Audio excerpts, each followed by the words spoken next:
Whether you're stalking the nightmares of children or you're fending off hordes of the undead, you need the right weapon to get the job done.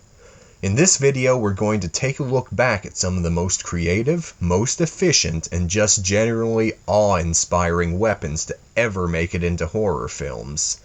Keep in mind, this list is in no particular order. After all, it's hard to compare and contrast weapons made to kill vampires with those made to kill human teenagers, etc., etc., etc. TalkHorror.com presents the 10 best weapons in horror movies. Shh, did you hear that?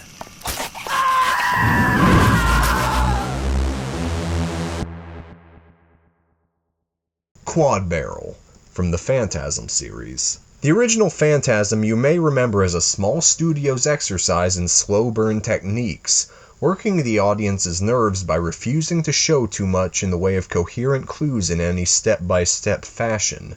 Instead, the audience is made nearly as clueless about the tall man's motives as the protagonists are, and there's a sense that any struggle against him is going to consist mainly of trying to throw obstacles in his way.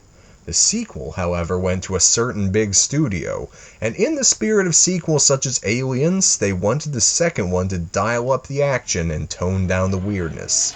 Director Don Coscarelli happily obliged with the first condition, and tried everything in his power to wiggle around the second.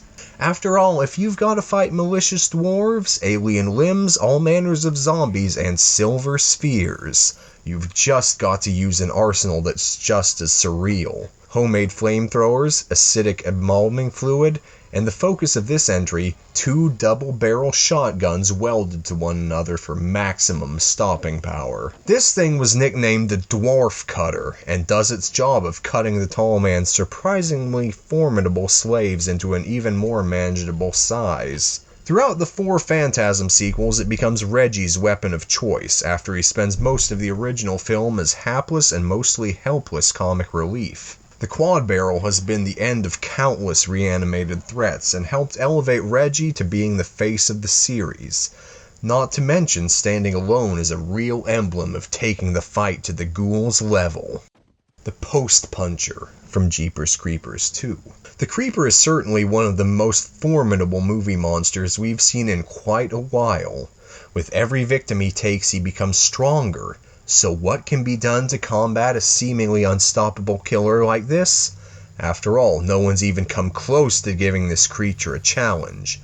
Well, they say there's nothing stronger than the love you have for your child, and the Creeper is about to find that out the hard way after he abducts the wrong little boy.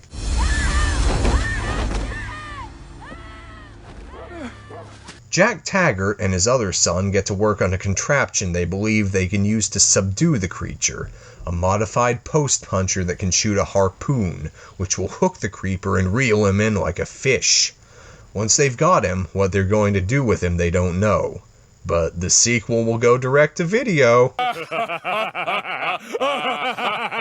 Ash's Chainsaw, from the Evil Dead series. So, what can you do when your own hand has become possessed and is beginning to turn against you? Well, you have to man up and do exactly what Ashley did in the Evil Dead series. Cut it off. However, you can't very well fend off all those pesky demons one-handed, so what are you going to do to even the score? Well, with a little bit of creativity and ingenuity, you could do exactly what Ash did, and attach an ass-kicking chainsaw to your wrist. With a chainsaw in one hand, replacing one hand, and wielding a shotgun in the other, you'll be ready to take on anything the Necronomicon could possibly throw your way, and that's exactly what Ash did. Armed with his trusty chainsaw and boomstick, the man was practically unstoppable. Hail to the king, baby. Power Loader, from Aliens. So what are you going to do when no one listened to you and aliens have slaughtered practically everyone in your entire crew?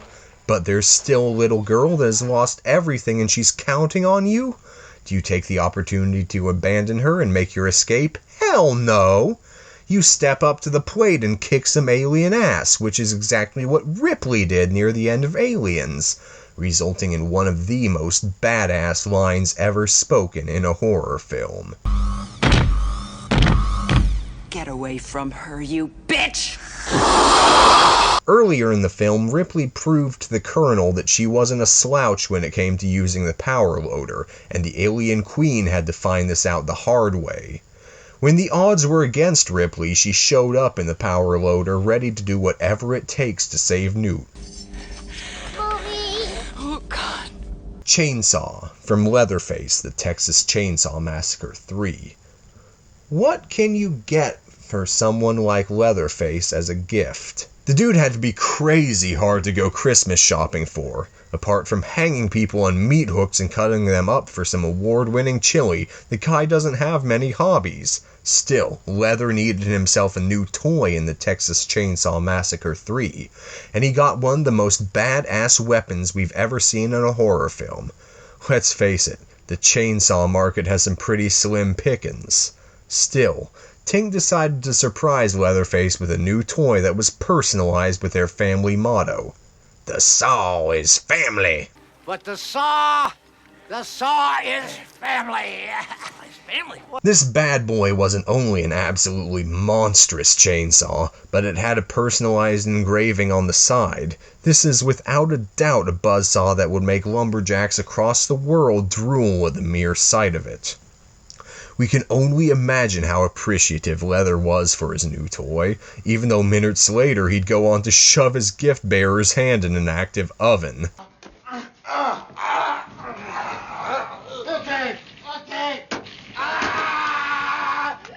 Maybe that's just Leatherface's way of showing gratitude. Pimped out tire iron from Sorority Row. Say you're the type of player to go into a deathmatch map and stick with one weapon throughout the game. Or a modern slasher villain. While you might stick with one slashing, stabbing, hacking etc. weapon out of convenience or familiarity, sometimes you just get bored. But as in multiplayer arenas in which periods of searching and rearming yourself can prove fatal, studio heads seem to have gotten it into their brain that a killer who uses more than one weapon is somehow box office poison. So what is one to do when you've got a map full of trolls or a whole sorority full of scheming fights to murder? The Swiss Army knife is one idea, but a little too small if you like to stalk the shadows in style. Enter one mystery murderer's solution from the film Sorority Row, an implement which one victim simply dubs a pimped out tire iron. Sporting a hunting knife, a throwing knife, some machete kind of thing, and a harpoon. With it you can have all the versatility of the Swiss Army model while shedding all that unneeded subtlety.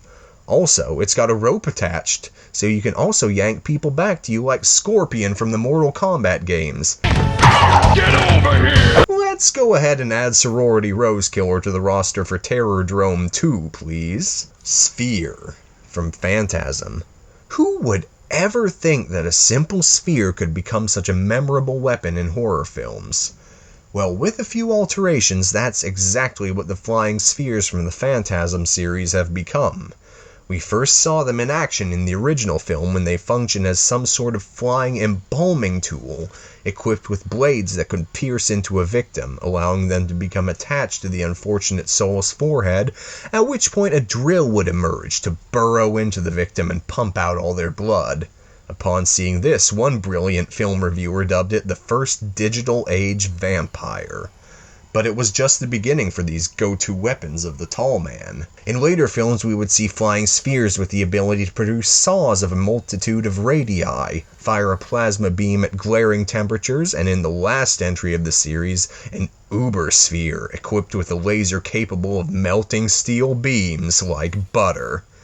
These gadgets were very versatile, guided by a slightly lobotomized human mind, and as is key for any tool of mass destruction, able to be produced in ludicrously massive quantities, which is why we've included them on our list. It's never over. Freddys Glove, the Nightmare on Elm Street series. Please, God. This is God.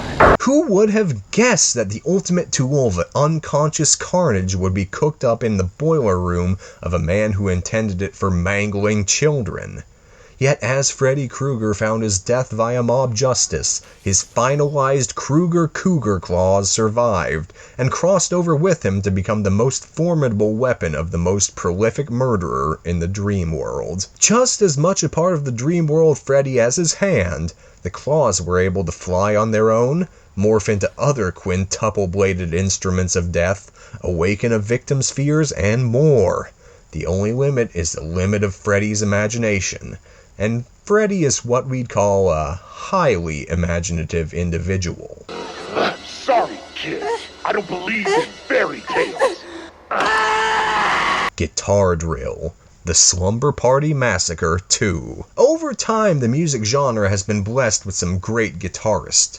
Some of these guitarists use unconventional methods to create sounds we've never heard before. For instance, legendary guitarist Eddie Van Halen used an actual power drill to create the sound we hear in the beginning and throughout the song Pound Cake. That being said, in horror films someone else attached a drill to a guitar for a much darker reason: to kill people. While ripping out some solos on his guitar, the Driller Killer, no relation to Abel Ferrara, was also able to rip out some guts with his sweet axe. Wow, talk about shredding. Stake Gun: From Dusk Till Dawn. What can you do when you're being pursued by vampires and you found yourself cornered in a room that hordes of the undead will surely begin to break through in no time and begin to suck every ounce of blood out of your body? Well, you can do exactly what Jacob, his family, and Seth Gecko did in From Dusk Till Dawn. They discovered a cache of unopened shipments that the vampires had stolen off truckers throughout the years. And with a little bit of creativity, these desperate souls took ordinary items and turned them into ass-kicking vampire-killing machines. One of the weapons that stands out most is what we refer to as being the Stake Gun. The contraption that Seth Gecko created is a pneumatic driver of which he's placed a wooden stake at the end of. In other words, he created the ultimate tool to battle hordes of the bloodthirsty.